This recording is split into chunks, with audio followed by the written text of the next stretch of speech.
நண்பா, இதுக்கு முன்னாடி இந்த நூலகத்தை பற்றி வீடியோ ஒன்று போட்டிருந்தேன். ஓகேவா, உள்ளே எல்லாம் நல்லா இருக்குன்னு சொல்லிட்டு 10 பேர் கீழே வந்து எப்போ ஓப்பனிங் சொல்லி கேட்டிருந்தீங்க. காலையில் 8 to நைட் 8 வரையும் ஓப்பனிங்கா. ஓகேவா, பட் ஆனால் உள்ள இடம் தான் பத்த மாட்டேங்குது. எப்போ பார்த்தாலும் உள்ளே ஒரு 100 பேர் இருந்துகிட்டே இருக்காங்க. உங்களுக்கு வேணும்னா காலையில் 8 மணிக்கு ஓப்பனா அப்போயே வந்தால் மட்டும்தான் உள்ளே இடம் கிடைக்கும். ஓகேவா, நீங்கள் உட்காந்து படிக்கணும்னா, இல்லைனா கிடைக்கிறது கொஞ்சம் ரேரு. முன்னாடியே வந்து படிச்சுக்குங்க. அவர் பேசுனதே நான் உங்களுக்கு அப்லோட் பண்ணி விட்றேன். Okay, bye bye. பண்ண வேண்டிய வேலையே அதுதான். ஆனால் இது ஓப்பனிங் டைமிங் என்னன்னா morning 8 to evening 8. Morning 8 to evening 8ங்களா? ஓகேண்ணா. இது மெயினாக வந்து ஸ்டடி பண்ணுறவங்க, அதாவது எக்ஸாமுக்கு படிக்கிறவங்க, ஓகேண்ணா, அதுக்கோசம் தானே. ஆமாம். Opening time morning 8 to night 8. ஓகேண்ணா.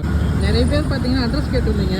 இதுதான் பார்த்தீங்கன்னா அசோக் பிளேயர் அந்த ஜங்ஷன் 4 அப்படியே சுற்றிட்டு வருவீங்களா, அசோக் நகர் கேப்ஸ். இது இங்கேருந்து வந்தீங்கன்னா அப்படியே வந்தீங்கன்னா இது பாசியம் அப்பார்ட்மெண்ட்டு. ஓகேங்களா, 11th Avenue அசோக் நகர்.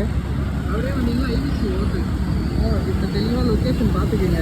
கொஞ்சம் தூரம் அப்படியே போனோம்னா இந்த 11th Avenueலே பாசியம் அப்பார்ட்மெண்ட்டு ஸ்ட்ரைட்டாக வந்தீங்கன்னா இங்கேருந்து கரெக்டாக ஒரு 300 மீட்டர் இருக்கும்னு நினைக்கிறேன் அது லொக்கேஷனுக்கு. பாருங்க, இங்கே வந்தீங்கன்னா இது வந்துச்சா பாசியம் அப்பார்ட்மெண்ட்டு பின்னாடி கொஞ்சம் தான் இருக்குது. இது அசோக் நகர் 11th Avenue.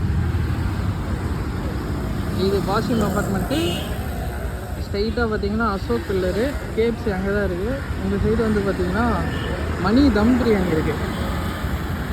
நீங்கள் இதில் எந்த மணி தம் பிரியாணி போட்டாலும் லொக்கேஷன் வந்துடும், இல்லை சாய் மாயான்னு போட்டாலும் லொக்கேஷன் வந்துடும், பாசியம் அப்பார்ட்மெண்ட்டு போட்டாலும் லொக்கேஷன் வந்துடும்.